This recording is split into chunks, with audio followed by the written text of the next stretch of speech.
Hello everyone, welcome back to Seenupriya's kitchen. ಇವತ್ತು ನಾವು 6ರಿಂದ 7 ಜನಕ್ಕಾಗಷ್ಟು ಬಿರಿಯಾನಿನ ಮಾಡ್ತಾಯಿದ್ದೀರಿ.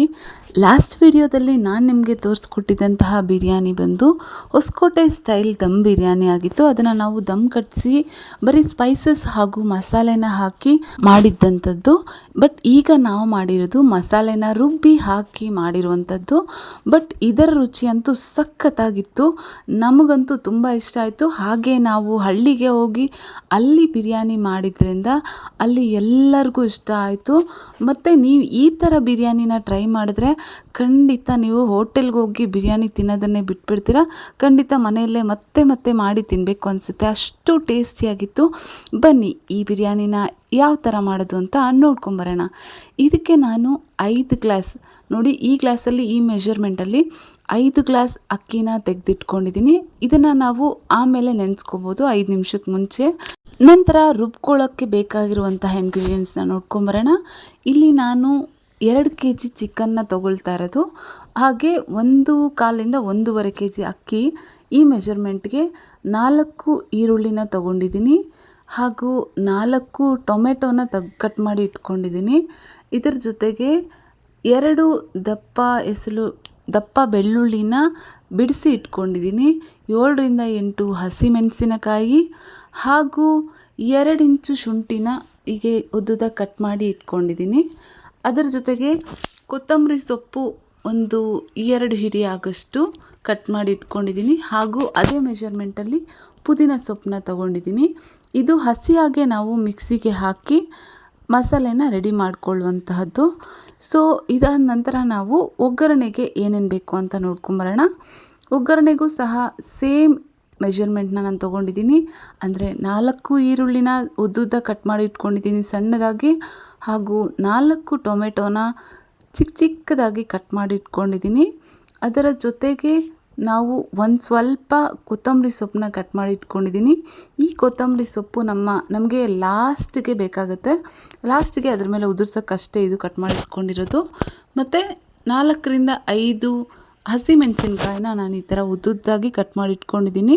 ಬನ್ನಿ ಈಗ ಒಗ್ಗರಣೆಗೆ ಬೇಕಾದಂತಹ ಸ್ಪೈಸಸ್ ಹಾಗೂ ಮಸಾಲೆಗಳು ಏನೇನಂತ ನೋಡ್ಕೊಂಬರೋಣ. ನಾನು ಇಲ್ಲಿ 2 ಸ್ಪೂನ್ ಆಗೋಷ್ಟು ಕಸ್ತೂರಿ ಮೇಥಿನ ತೊಗೊಂಡಿದ್ದೀನಿ, ಹಾಗೆ ಮಸಾಲೆಯಲ್ಲಿ ಬರುವಂತಹ ಮರಾಠಿ ಮೊಗ್ಗು ಒಂದು 4, 1 ಸ್ಪೂನ್ ಗಸಗಸೆನ ತೊಗೊಂಡಿದ್ದೀನಿ, 8ರಿಂದ 9 ಏಲಕ್ಕಿ, ಹಾಗೂ 2 ಸ್ಪೂನ್ ಆಗೋಷ್ಟು ಎಳ್ಳು. ಇದು ಟೇಸ್ಟ್ಗೆ ಹಾಕಿದ್ದೀನಿ, ಬೇಡ ಅಂದರೆ ನೀವು ಸ್ಕಿಪ್ ಮಾಡ್ಕೋಬೋದು. 4 ಪೀಸ್ ಚಕ್ಕೆ ತೊಗೊಂಡಿದ್ದೀನಿ, 3 ಪೀಸ್ ಅನಾನಸ್ ಮೊಗ್ಗು, ಹಾಗೂ 3ರಿಂದ 4 ಪಲಾವ್ ಎಲೆ, ಹಾಗೂ 1 ಟೇಬಲ್ ಸ್ಪೂನ್ ಆಗೋಷ್ಟು ಅರಿಶಿನ ನಾನಿಲ್ಲಿ ತಗೊಂಡಿದ್ದೀನಿ. ಇದಾದ ನಂತರ ಮಸಾಲೆ, ಇದು ನೋಡಿ ಧನಿಯಾ ಪುಡಿ 1/4 ಕಪ್ ಆಗೋಷ್ಟು ತೊಗೊಂಡಿದ್ದೀನಿ, 2 ಸ್ಪೂನ್ ಆಗೋಷ್ಟು ಗರಂ ಮಸಾಲೆ ತೊಗೊಂಡಿದ್ದೀನಿ. ಅದಾದ ನಂತರ ಇಲ್ಲಿ ಚಿಕನ್ ಮಸಾಲೆನ 10 ರೂಪಾಯಿದು 2 ಪ್ಯಾಕೆಟ್ನ ತೊಗೊಂಡಿದ್ದೀನಿ, 2 ಪ್ಯಾಕೆಟ್ ಆಗೋಷ್ಟು ಇಷ್ಟು ಮಸಾಲೆ ಬಂದಿದೆ ಚಿಕನ್ ಮಸಾಲೆ. ಹಾಗೆ ಅರ್ಧ ಕಪ್ ಆಗೋಷ್ಟು ತುಪ್ಪನ ತೊಗೊಂಡಿದ್ದೀನಿ, ಅಂದರೆ 10ರಿಂದ 12 ಸ್ಪೂನು. 2 ನಿಂಬೆ ಹಣ್ಣನ್ನು ನಾನು ರಸ ತೆಗೆದು ಇಟ್ಕೊಂಡಿದ್ದೀನಿ. ಜೊತೆಗೆ ರುಚಿಗೆ ತಕ್ಕಷ್ಟು ಉಪ್ಪು, ಹಾಗೂ 2 ಸ್ಪೂನಷ್ಟು ಖಾರ ತೊಗೊಂಡಿದ್ದೀನಿ. ಟೇಸ್ಟ್ಗೆ ಅಂತ ನಾನೊಂದು 3ರಿಂದ 4 ಸ್ಪೂನು ಬಿರಿಯಾನಿ ಮಸಾಲೆನ ತೊಗೊಂಡಿದ್ದೀನಿ. ಜೊತೆಗೆ ಇಲ್ಲಿ ನಾನು ಅರ್ಧ ಕಪ್ ಆಗೋಷ್ಟು ಮೊಸರನ್ನ ತೊಗೊಂಡಿದ್ದೀನಿ. ಸೊ ಇದನ್ನೆಲ್ಲ ಯೂಸ್ ಮಾಡಿಕೊಂಡು ಈಗ ನಾವು ಬಿರಿಯಾನಿನ ಹೇಗೆ ಮಾಡಬೇಕು ಅಂತ ನೋಡ್ಕೊಂಬರೋಣ. ಈ ಥರ ನೀವು ಬಿರಿಯಾನಿಗೆ ಮೊದಲೇ ಎಲ್ಲನೂ ಪ್ರಿಪೇರ್ ಮಾಡಿ ಇಟ್ಕೊಂಡ್ಬಿಟ್ರೆ ನೀವು 10ರಿಂದ 15 ನಿಮಿಷ ಅಥವಾ 20 ನಿಮಿಷದ ಒಳಗಡೆ ಆದಷ್ಟು ಬೇಗ ಬಿರಿಯಾನಿನ ಮಾಡ್ಕೊಂಬಿಡ್ಬೋದು. ಸೊ ಈಗ ನಾವು ಮಿಕ್ಸಿಗೆ ಹಾಕೋದನ್ನೆಲ್ಲ ತೊಗೊಂಡು ಮಿಕ್ಸಿಗೆ ಹಾಕೋಣ ಅಂತ ವೆಯ್ಟ್ ಮಾಡಿದ್ವಿ. ನಾವಿವಾಗ ಆ್ಯಕ್ಚುಲಿ ಹಳ್ಳಿಯಲ್ಲಿರೋದ್ರಿಂದ ಇಲ್ಲಿ ಪವರ್ ಹೋಗಿದೆ, 6 ಗಂಟೆಗೆ ಪವರ್ ಬರುತ್ತೆ ಅಂತ ನಾವು ವೆಯ್ಟ್ ಮಾಡಿ ಕಡೆಗೂ ಪವರ್ ಅಂತೂ ಬಂದೇ ಇಲ್ಲ. ಸೊ ಹಳ್ಳಿಯಲ್ಲಿ ಇನ್ನು ಲಾಸ್ಟ್ ಆಪ್ಷನ್ ಅಂತ ಅಂದರೆ ಈ ಒರಳಲ್ಲಿ ರುಬ್ಬೋದು.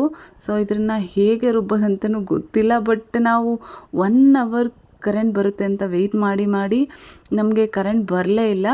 ಸೊ ಒರಳಲ್ಲಿ ಹಾಕಿ ರುಬ್ಬೋಣ ಅಂತ ಕೊನೆಗೆ ಒರಳಿಗೆ ಹಾಕಿ ರುಬ್ತಾ ಇದ್ದೀವಿ. ಸೊ ಒಂದು ಸ್ವಲ್ಪ ಹಾಕ್ಕೊಂಡು ಒಂದು ಸ್ವಲ್ಪ ತೆಗೆದಿಟ್ಟು ರುಬ್ಬಕ್ಕೆ ಟ್ರೈ ಮಾಡಿದ್ವಿ. ಬಟ್ ಇದು ರುಬ್ಬಕ್ಕೆ ತುಂಬಾ ಕಷ್ಟ ಆಯಿತು.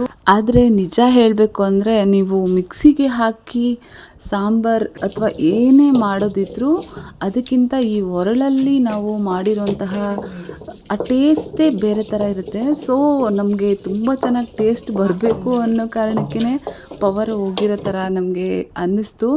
ಅಂತೂ ಇಂತೂ ಹೆಂಗೋ ಕಷ್ಟಪಟ್ಟು ರುಬ್ಬೋದನ್ನ ನೋಡ್ಕೊಂಡ್ವಿ. ರುಬ್ಬೋದು ಹೇಗೆ ಅಂತ ಗೊತ್ತಾಯಿತು. ಸೊ ಈಗ ಈಸಿಯಾಗಿ ಬೇಗ ರುಬ್ಕೊತಾ ಇದ್ದೀವಿ. ಅಷ್ಟರಲ್ಲಿ ಏನಾಯಿತು ಅಂತ ನೀವೇ ನೋಡಿ. Oh my God. Surprise! ಒಟ್ಟಿನಲ್ಲಿ ಹಾಗೋ ಹೀಗೋ ಹೇಗೋ ಕಷ್ಟಪಟ್ಟು ರುಬ್ಬಿದಂತೂ ಆಯಿತು. ಶ್ರೀ ಕೂಡ ನನಗೆ ತುಂಬಾ ಹೆಲ್ಪ್ ಮಾಡಿದ್ರು. ಸೊ ನೋಡಿ, ಈ ಕನ್ಸಿಸ್ಟೆನ್ಸಿ ಬಂದರೆ ಸಾಕಾಗುತ್ತೆ. ನೀವು ಮಿಕ್ಸಿಯಲ್ಲೂ ಕೂಡ ನುಣ್ಣಗೆ ರುಬ್ಬುವಂತಹ ಅವಶ್ಯಕತೆ ಇರೋದಿಲ್ಲ. ಸೊ ಹೀಗೆ ತರಿಯಾಗಿ ರುಬ್ಕೊಂಡ್ರೆ ಸಾಕು, ನಿಮ್ಮ ಬಿರಿಯಾನಿ ಸಖತ್ ಟೇಸ್ಟಾಗಿ ರೆಡಿ ಆಗುತ್ತೆ. ಇದಾದ ನಂತರ ರುಬ್ಬಿಟ್ಕೊಂಡು ನಾವು ಚಿಕನ್ನ ವಾಶ್ ಮಾಡ್ಕೊತಾ ಇದ್ದೀವಿ. 2 kg ಚಿಕನ್ನ ತೊಗೊಂಡಿದ್ದೀವಿ. ಅಷ್ಟರಲ್ಲಿ ಆಲ್ರೆಡಿ ಕತ್ಲೆ ಆಯಿತು. ನಾವು ರುಬ್ಬಕ್ಕೆ ಆಲ್ಮೋಸ್ಟ್ 1 hour ತೊಗೊಂಡ್ವಿ ಅನಿಸುತ್ತೆ. ಈಗ ನಾನು ಕುಕ್ಕರಲ್ಲಿ ಸ್ವಲ್ಪ ಎಣ್ಣೆ ಹಾಕ್ಕೊಂಡು, ಅಂದರೆ 4ರಿಂದ 5 ಸ್ಪೂನ್ ಎಣ್ಣೆನ ಹಾಕ್ಕೊಂಡು 4ರಿಂದ 5 ಸ್ಪೂನ್ ತುಪ್ಪನೂ ಕೂಡ ಅದ್ರ ಜೊತೆಗೆ ಸೇರಿಸ್ಕೊತಾ ಇದ್ದೀನಿ. ಅದಾದ ನಂತರ ಇಲ್ಲಿ ನಾವು ತೆಗೆದುಕೊಂಡಿರೋ ಎಲ್ಲ ಸ್ಪೈಸಸ್ನು ಕೂಡ ಒಂದೊಂದಾಗಿ ಆ್ಯಡ್ ಮಾಡ್ಕೊತಾ ಇದ್ದೀನಿ. ನಾನಿಲ್ಲಿ ಕುಕ್ಕರ್ ಯಾಕೆ ಇಟ್ಟಿದ್ದೀನಿ ಅಂದರೆ ಮೊದಲಿಗೆ ನಾವು ಚಿಕನ್ನ ಈ ಸ್ಪೈಸಸ್ ಹಾಗೂ ಮಸಾಲೆನ ಹಾಕಿ ಚಿಕನ್ನ ನಾವು ಸ್ವಲ್ಪ ಬೇಯಿಸ್ಕೊಂಡ್ರೆ ಚಿಕನ್ಗೆ ಚೆನ್ನಾಗಿ ಮಸಾಲೆ ಎಲ್ಲ ಹಿಡಿಯುತ್ತೆ. ಹಾಗೆ ನೀವು ಚಿಕನ್ನ ಬೇಯಿಸ್ಕೊಳ್ದೆ ಹಾಗೆ ಹಾಕಿದ್ರೆ ಚಿಕನ್ಗೆ ಮಸಾಲೆ ಹಿಡಿಯೋದಿಲ್ಲ. ಅಥವಾ ನೀವು ಕುಕ್ಕರಲ್ಲೇ ಬಿರಿಯಾನಿ ಮಾಡೋದಾದರೆ ಈ ಥರ ಚಿಕನ್ ಬೇಯಿಸ್ಕೊಂಡು ಅದಾದ ನಂತರ ಅಕ್ಕಿ ಹಾಕಿ ಆಮೇಲೆ ಒಂದು ಕೂಗನ್ನ ಕೂಗಿಸ್ಕೊಂಡ್ರೆ ನಿಮ್ಮ ಬಿರಿಯಾನಿ ರೆಡಿ ಆಗುತ್ತೆ. ಈಗ ಎಲ್ಲ ಸ್ಪೈಸಸ್ನ ಆ್ಯಡ್ ಮಾಡಿದ್ದಾಯಿತು. ಅದಾದ ನಂತರ ನಾನು ಇಲ್ಲಿ ಹಸಿಮೆಣಸಿನ್ಕಾಯಿನ ಆ್ಯಡ್ ಮಾಡ್ಕೊತಾ ಇದ್ದೀನಿ. ಹಸಿಮೆಣಸಿನ್ಕಾಯಿ ಹಾಕಿ ಒಂದು ಸ್ವಲ್ಪ ಚೆನ್ನಾಗಿ ಫ್ರೈ ಮಾಡಿ ಅದರ ಜೊತೆಗೆ ಈರುಳ್ಳಿನ ಹಾಕ್ಕೊತಾ ಇದ್ದೀನಿ. ಈರುಳ್ಳಿ ಹಾಕಿದ್ಮೇಲೆ ನೀವು ಬಿರಿಯಾನಿಗೆ ಸಖತ್ ಇದನ್ನು ಫ್ರೈ ಮಾಡಬೇಕು. ಇದು ಗೋಲ್ಡನ್ ಬ್ರೌನ್ ಕಲರ್ ಬರೋವರೆಗೂ ನೀವು ಚೆನ್ನಾಗಿ ಫ್ರೈ ಮಾಡಿದ್ರೆ ಅದರಲ್ಲಿ ನಿಮಗೆ ಒಳ್ಳೆ ಟೇಸ್ಟ್ ಸಿಗುತ್ತೆ. ಸೊ ಈರುಳ್ಳಿ ಹಾಕಿದ್ಮೇಲೆ ನೀವು ಒಂದು 5 ನಿಮಿಷ ಆದರೂ ಚೆನ್ನಾಗಿ ಫ್ರೈ ಮಾಡಬೇಕು. ಇದು ಸ್ವಲ್ಪ ಗೋಲ್ಡನ್ ಬ್ರೌನ್ ಕಲರ್ಗೆ ಬರಬೇಕು. ನೋಡಿ, ಈಗ ಗೋಲ್ಡನ್ ಬ್ರೌನ್ ಕಲರ್ ಬರ್ತಾಯಿದೆ. ಈಗ ನಾವು ಟೊಮೆಟೊನ ಆ್ಯಡ್ ಮಾಡ್ಕೊತಾ ಇದ್ದೀವಿ. ಸಣ್ಣದಾಗಿ ಕಟ್ ಮಾಡ್ಕೊಂಡಿರೋ ಟೊಮೆಟೊ ಆ್ಯಡ್ ಮಾಡಿಕೊಂಡ್ರೆ ಚೆನ್ನಾಗಿರುತ್ತೆ. ಸೊ ಟೊಮೆಟೊ ಆ್ಯಡ್ ಮಾಡಿಕೊಂಡು ಇದನ್ನು ಒಂದು ಸ್ವಲ್ಪ ಕೈ ಆಡಿಸಿ ಒಂದು ಸ್ವಲ್ಪ ಸಾಫ್ಟ್ ಆಗಬೇಕು. ಇದು ಸಾಫ್ಟ್ ಆಗಬೇಕು ಅಂದರೆ ಇಲ್ಲಿ ನಾವು ಉಪ್ಪು ಹಾಕಿದ್ರೆ ಅದು ಈಸಿಯಾಗಿ ಸಾಫ್ಟ್ ಆಗುತ್ತೆ. ಸೊ ನಾನಿಲ್ಲಿ ಉಪ್ಪನ್ನ ಆ್ಯಡ್ ಮಾಡ್ಕೊತಾ ಇದ್ದೀನಿ. ಉಪ್ಪನ್ನ ಆ್ಯಡ್ ಮಾಡಿ ಈಗ ತಿರುಗಿಸ್ಕೊಟ್ರೆ ಟೊಮೆಟೊ ಬೇಗ ಬೇಯುತ್ತೆ, ಅಂದರೆ ಸಾಫ್ಟ್ ಆಗಿಬಿಡುತ್ತೆ. ಇದಾದ ನಂತರ ನಾವು ರುಬ್ಬಿ ಇಟ್ಕೊಂಡಿರೋಂತಹ ಮಸಾಲೆನ ಆ್ಯಡ್ ಮಾಡ್ಕೋಬೇಕು. ಈ ಮಸಾಲೆ ಸ್ವಲ್ಪ ಹಸಿ ವಾಸನೆ ಹೋಗೋವರೆಗೂ ಚೆನ್ನಾಗಿ ಎಣ್ಣೆಲಿ ಫ್ರೈ ಮಾಡಬೇಕು. ನೋಡಿ, ಈ ಥರ ನಾನು ಚೆನ್ನಾಗಿ ಫ್ರೈ ಮಾಡ್ಕೊತಾ ಇದ್ದೀನಿ. ಈಗ ಫ್ರೈ ಆಗಿದೆ, ಎಣ್ಣೆ ಬಿಟ್ಕೊಂಡಿದೆ ನೋಡಿ. ಈ ಥರ ಆದಮೇಲೆ ನೀವು ಮಸಾಲೆಗಳನ್ನ ಆ್ಯಡ್ ಮಾಡ್ಕೋಬೇಕು. ಮೊದಲಿಗೆ ನಾನು ಧನಿಯಾ ಪುಡಿನ ಹಾಕ್ಕೊತಾ ಇದ್ದೀನಿ. ಅದಾದ ನಂತರ ನಾನು ಚಿಕನ್ ಮಸಾಲೆನ ಹಾಕ್ತಾಯಿದ್ದೀನಿ.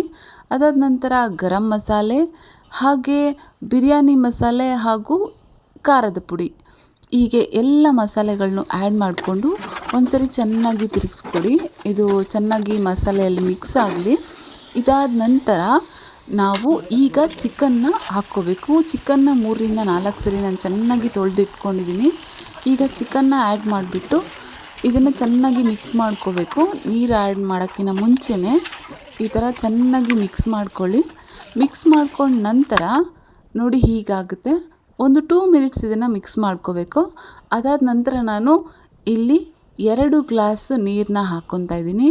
ನೋಡಿ, 1 ಆಯಿತು, 2, ಹೀಗೆ ನೀವು 2 ಗ್ಲಾಸ್ ನೀರನ್ನ ಹಾಕ್ಕೋಬೋದು. 2 ಗ್ಲಾಸ್ ನೀರು ಹಾಕಿದ ತಕ್ಷಣ ಆಲ್ರೆಡಿ ಕುಕ್ಕರ್ ಫುಲ್ ಆಯಿತು. ಚಿಕನ್ ಮುಳುಗೋಷ್ಟು ನೀರು ಹಾಕಿದ್ರೆ ಸಾಕು, ಅದ್ರ ಮೇಲೆ ನೀವು ನೀರು ಹಾಕೋ ಅವಶ್ಯಕತೆ ಇರೋದಿಲ್ಲ. ಇದಾದ ನಂತರ ನಾನು ಇಟ್ಕೊಂಡಿರೋಂತಹ ಅರ್ಧ ಕಪ್ ಮೊಸರನ್ನು ಕೂಡ ಹಾಕ್ಕೊತಾ ಇದ್ದೀನಿ. ಇದು ಹಾಕಿ ನೀವು ಸ್ವಲ್ಪ ಚೆನ್ನಾಗಿ ತಿರುಗಿಸ್ಕೊಟ್ಟು ಹಾಗೆ ನೀವು ವಿಜಿಲ್ ಬರುವಾಗ ಈ ಮಸಾಲೆ ಹೊರಗಡೆ ಬರಬಾರ್ದು ಅಂದರೆ ಒಳಗಡೆ ಒಂದು ಸ್ಪೂನ್ನ ಹಾಕಿ, ಸ್ಪೂನ್ ಹಾಕಿದ್ರೆ ನಿಮಗೆ ಮಸಾಲೆ ಹೊರಗಡೆ ಬರೋದಿಲ್ಲ ನೋಡಿ. ಹೀಗೆ ಹಾಕಿ ನಾನು 2 ಕೂಗನ್ನ ಕೂಗಿಸ್ಕೊತಾ ಇದ್ದೀನಿ. ಸೊ ಈಗ ಚಿಕನ್ ಚೆನ್ನಾಗಿ ಬೆಂದಿರುತ್ತೆ ಹಾಗೂ ಮಸಾಲೆನೂ ಚೆನ್ನಾಗಿ ಹಿಡ್ದಿರುತ್ತೆ. ಅದಕ್ಕೆ ನಾವು ಸೈಡಲ್ಲಿ ಇನ್ನೊಂದು ಪಾತ್ರೆಯಲ್ಲಿ ಅದಕ್ಕೆ ಬೇಕಾಗಿರೋಂತಹ ನೀರನ್ನ ಆ್ಯಡ್ ಮಾಡಿಕೊಂಡು ಅದನ್ನು ಬಿಸಿ ಮಾಡ್ಕೋಬೇಕು. ಇಲ್ಲಿ ನಾನು 5 ಗ್ಲಾಸು ಅಕ್ಕಿ ತೊಗೊಂಡಿರೋದ್ರಿಂದ 2 ಗ್ಲಾಸ್ ಆಲ್ರೆಡಿ ಚಿಕನ್ಗೆ ಹಾಕಿದ್ದೀನಿ. ಸೊ ಇನ್ನು 8 ಗ್ಲಾಸ್ ನೀರನ್ನ ಹಾಕಿ ನಾನು ಕಾಯಿಸ್ಕೊತಾ ಇದ್ದೀನಿ. ಆದರೆ ಇನ್ನೂ ಸಹ ಕರೆಂಟ್ ಬಂದೇ ಇಲ್ಲ. ಸೊ ನಾವು ಟಾರ್ಚ್ನ ಹಾಕ್ಕೊಂಡು ಹೆಡ್ಲೈಟ್ ಹಾಕ್ಕೊಂಡು ಅಡುಗೆನ ಮಾಡ್ತಾಯಿದ್ದೀವಿ. ಟೈಮ್ ಸಹ 7:30 ಆಗಿಬಿಟ್ಟಿದೆ. ಇಲ್ಲಿ ನಾವು ಹೆಚ್ಚು ಜನಕ್ಕೆ ಬಿರಿಯಾನಿನ ಮಾಡ್ತಾ ಇರೋದ್ರಿಂದ ನಾನು ಪಾತ್ರೆಯಲ್ಲೇ ಬಿರಿಯಾನಿ ಮಾಡ್ತಾಯಿದ್ದೀನಿ. ಹಾಗಾಗಿ ಒಂದು ಪಾತ್ರೆನ ತಗೊಂಡು ಅದಕ್ಕೆ ಚಿಕನ್ ಬೇಯಿಸ್ಕೊಂಡಿರೋ ಎಲ್ಲದನ್ನು ಹಾಕ್ಕೊಂಡು ಅದಾದ ನಂತರ 5 ನಿಮಿಷಕ್ಕಿಂತ ಮುಂಚೆ ತೊಳೆದು ಇಟ್ಕೊಂಡಿರೋಂತಹ ಅಕ್ಕಿನ ಆ್ಯಡ್ ಮಾಡ್ಕೋಬೇಕು. ಆ್ಯಡ್ ಮಾಡಿ ಇದನ್ನು ಹೀಗೇ ನೀರು ಹಾಕೋಕ್ಕೆ ಮುಂಚೆನೇ ಸ್ವಲ್ಪ ನಿಧಾನವಾಗಿ ಕೈ ಆಡಿಸ್ಬೇಕು. ಅದಾದ ನಂತರ ನಾವು ಸಪ್ರೇಟಾಗಿ ಕಾಯಿಸಿಟ್ಕೊಂಡಿರೋಂತಹ ಬಿಸಿ ನೀರನ್ನು ಇದಕ್ಕೆ ಆ್ಯಡ್ ಮಾಡ್ಕೋಬೇಕು. ನಾವು ಪಾತ್ರೆಯಲ್ಲಿ ಮಾಡ್ತಾ ಇರೋದ್ರಿಂದ ಬಿಸಿ ನೀರನ್ನು ಹಾಕಿದ್ರೆ ಬೇಗ ನಮಗೆ ಅಕ್ಕಿ ಬೇಯುತ್ತೆ ಹಾಗೂ ಮಸಾಲೆ ಕೂಡ ಬೇಗ ಇಟ್ಕೊಳ್ಳುತ್ತೆ. ಇದಾದ ನಂತರ ನಾವು ತೆಗೆದಿಟ್ಕೊಂಡಿರೋಂತಹ ನಿಂಬೆಹಣ್ಣಿನ ರಸ ಹಾಗೂ ಉಳಿದಿರೋ ಎಲ್ಲ ತುಪ್ಪನೂ ಸಹ ಇದರಲ್ಲಿ ಆ್ಯಡ್ ಮಾಡಬೇಕಾಗುತ್ತೆ. ಹಾಕಿದ ನಂತರ ಇದನ್ನು ಕ್ಲೋಸ್ ಮಾಡಿ ಒಂದು 10ರಿಂದ 15 ನಿಮಿಷ ಆಗಾಗ ತಿರುಗಿಸಿ ಕೊಟ್ಟು ಇದನ್ನು ಬೇಯಿಸ್ಕೋಬೇಕು. ನೋಡಿ ಆಲ್ಮೋಸ್ಟ್ ಈಗ ಬಿರಿಯಾನಿ ಬೆಂದಾಗಿದೆ. ಸೊ ಈಗ ಕಡೆಗೆ ನಾನು ಕೊತ್ತಂಬರಿ ಸೊಪ್ಪನ್ನ ಹಾಕ್ತಾಯಿದ್ದೀನಿ. ನಾವು ಲಾಸ್ಟಿಗೆ ಹಾಕೋಕ್ಕೆ ಇಟ್ಟಿದ್ವಲ್ಲ ಆ ಕೊತ್ತಂಬರಿ ಸೊಪ್ಪನ್ನ ಹಾಕ್ತಾಯಿದ್ದೀನಿ. ಅದಾದ ನಂತರ ಇಲ್ಲಿ ನಾನು ಬಾಳೆ ಎಲೆನ ಅದ್ರ ಮೇಲೆ ಹಾಕಿ ಕ್ಲೋಸ್ ಮಾಡ್ತಾಯಿದ್ದೀನಿ. ನಿಮಗೆ ಬಾಳೆ ಎಲೆ ಇಲ್ಲ ಅಂದರೆ ನೀವು ಹಾಗೇನು ಪ್ಲೇಟ್ನ ಕ್ಲೋಸ್ ಮಾಡಿ ನಾನು ಲಾಸ್ಟ್ ವಿಡಿಯೋಲಿ ತೋರಿಸಿರೋ ಥರ ಮೇಲೆ ಒಂದು ಪಾತ್ರೆಯಲ್ಲಿ ನೀರನ್ನು ಇಟ್ಟು ಕೆಳಗಡೆ ಒಂದು ತವಾನ ಇಟ್ಟು ನೀವು ದಮ್ ಕಟ್ಟಿಸ್ಬೋದು. ನಾನಿಲ್ಲಿ ಬಾಳೆ ಎಲೆನ ಹಾಕಿ ಒಂದು 5 ನಿಮಿಷ ಆಗೋವರೆಗೂ ಅದನ್ನು ಹಾಗೆ ಬೇಯಿಸಿ ಆಮೇಲೆ ಒಂದು 10 ನಿಮಿಷ ಅದನ್ನು ಹಾಗೆ ಬಿಟ್ಟು ಈಗ ಓಪನ್ ಮಾಡಿದ್ದೀನಿ. ಅಥವಾ ನೀವು ನಾನು ಮೊದಲೇ ಹೇಳಿರೋ ಥರ ದಮ್ ಕಟ್ಟಿಸ್ಬೋದು. ನೋಡಿ ಈಗ ನಮ್ಮ ಬಿರಿಯಾನಿ ರೆಡಿ ಆಗಿದೆ. ಸಖತ್ ಜ್ಯೂಸಿಯಾಗಿತ್ತು ಹಾಗೂ ಉದ್ರುದ್ರಾಗಿ ಕೂಡ ಆಗಿತ್ತು. ಸಖತ್ ಟೇಸ್ಟಿಯಾಗಿತ್ತು. ಎಲ್ಲರೂ ಕೂಡ ತುಂಬಾ ಇಷ್ಟಪಟ್ಟು ತಿಂದರು. ನೀವು ಖಂಡಿತ ಈ ರೀತಿ ಒಂದ್ಸರಿ ಬಿರಿಯಾನಿ ಟ್ರೈ ಮಾಡಿ ನೋಡಿ. ಹೋಟೆಲ್ ಹೋಗೋದನ್ನು ಖಂಡಿತ ಮರಿತೀರಿ. Thanks for watching.